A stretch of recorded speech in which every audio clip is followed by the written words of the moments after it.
Multimedia. Materi ini yang paling saya suka. Kenapa? Karena di dalamnya kita bisa belajar banyak hal. Mulai dari animasi, editing foto, editing video, sampai efek khusus. Mantap kan?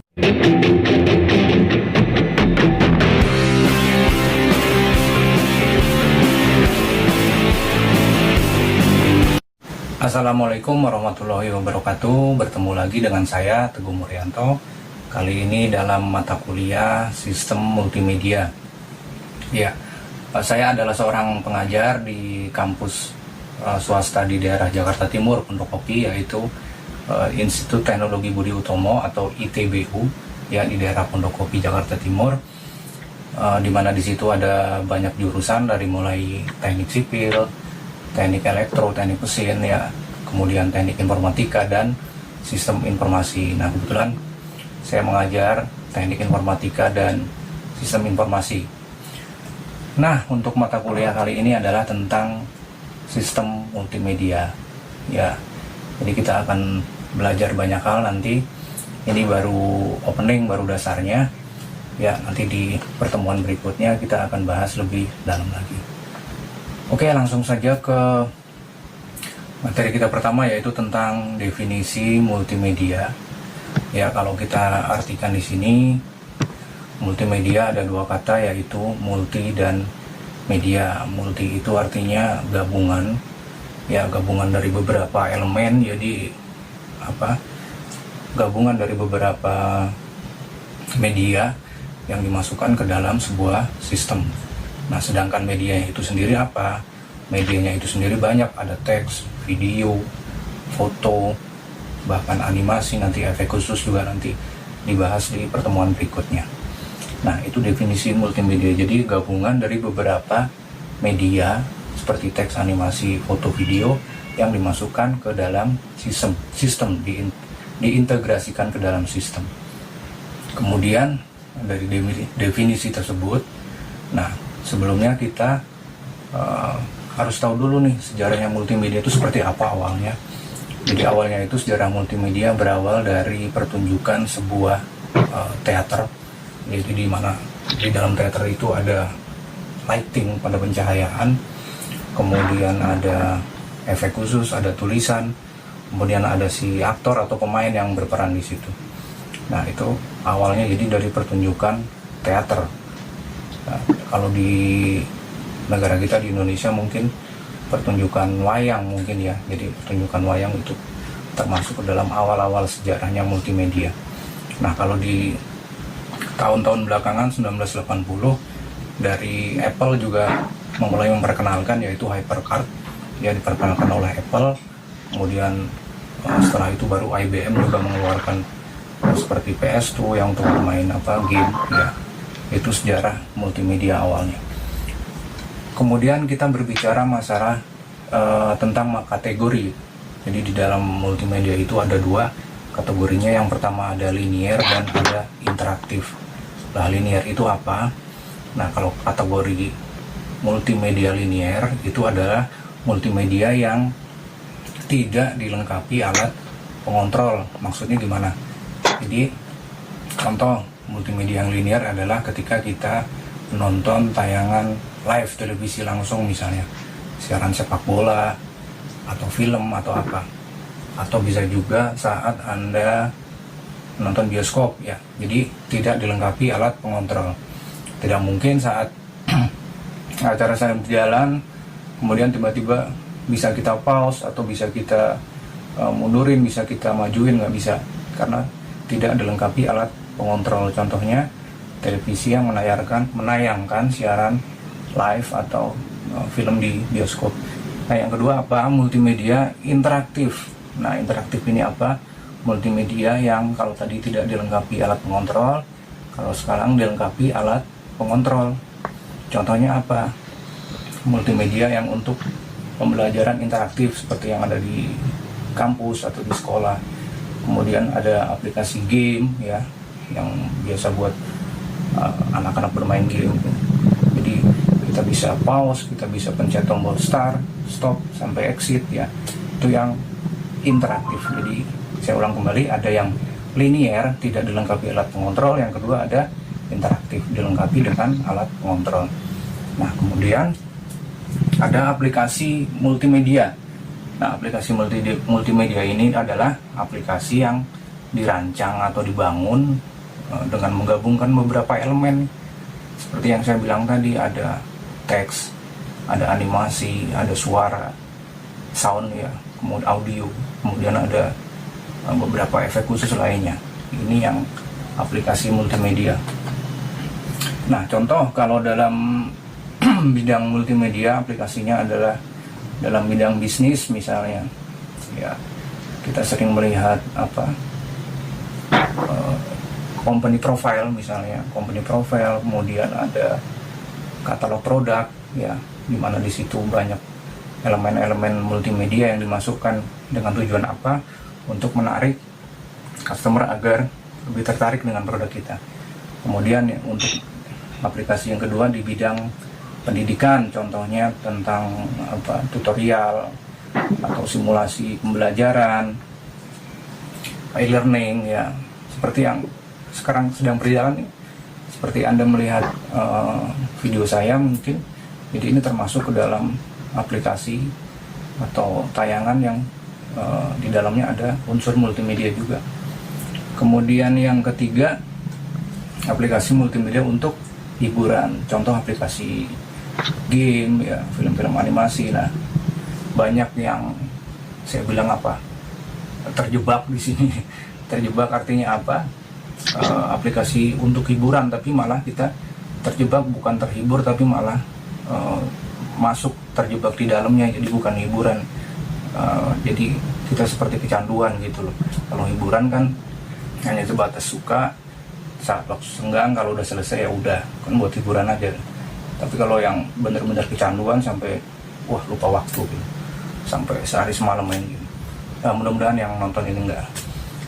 Kemudian yang keempat, ada aplikasi untuk kepentingan publik atau institusi ya, contohnya di bidang kesehatan, bidang militer ya.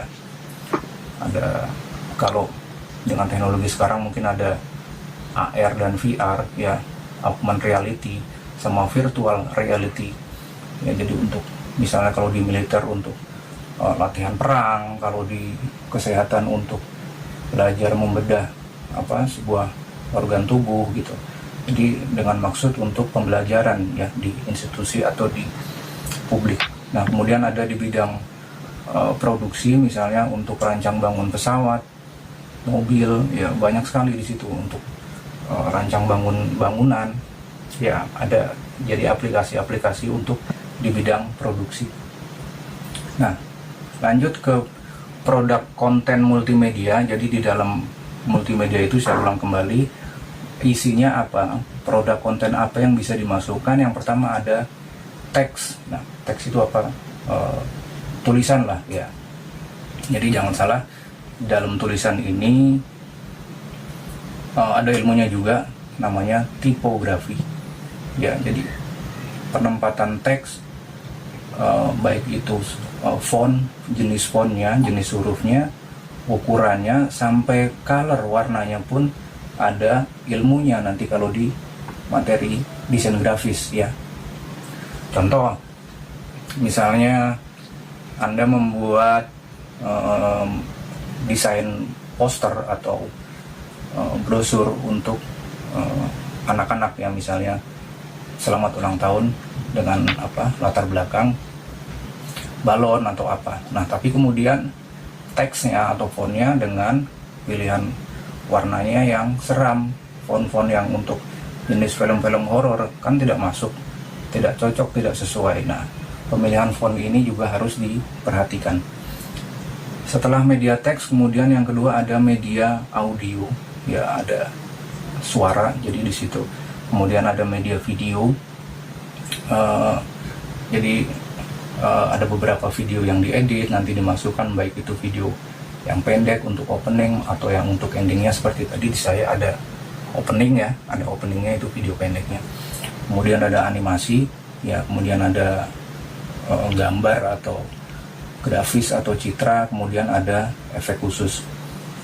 Nah, kalau Dulu awal-awal hanya menggunakan teks, gambar, sama audio mungkin. Jadi kalau sekarang sudah ditambahkan dengan animasi, dengan efek khusus ya, kemudian ditambahkan lagi mungkin dengan grafis ya. Nah, saya mau cerita sedikit. Saya mau ambil menemani saya dalam membuat video kita ya. Jadi kalau saya cerita sedikit, banyak sekali di sini untuk multimedia. Kenapa tadi saya di opening saya bilang banyak sekali yang bisa dipelajari. Nah, jadi ada audio, video, animasi sampai ke efek khusus ya. Saya ada teman yang kebetulan sudah master, saya bilang, di bidang desain grafis, Pak Dwi Nirbaya Bakti. Halo Pak Dwi. Sama Pak Mustika Gardini. Halo Pak Mus. Ya, yang saya banyak berguru dari beliau, jadi dari master di bidang multimedia gitu. Master di bidang multimedia. Jadi kalau dalam hal multimedia itu seseorang yang sudah sering berkecimpung atau sering terjun ke bidang multimedia, dia akan selalu berkarya. Sekecil apapun karya itu, entah itu dilihat sama orang lain atau tidak, yang penting dia berkarya. Malah teman saya itu bilang, Pak Mus, mungkin saya pernah ingat, jadi kalau tidak berkarya atau karyanya tidak disalurkan, pusing katanya.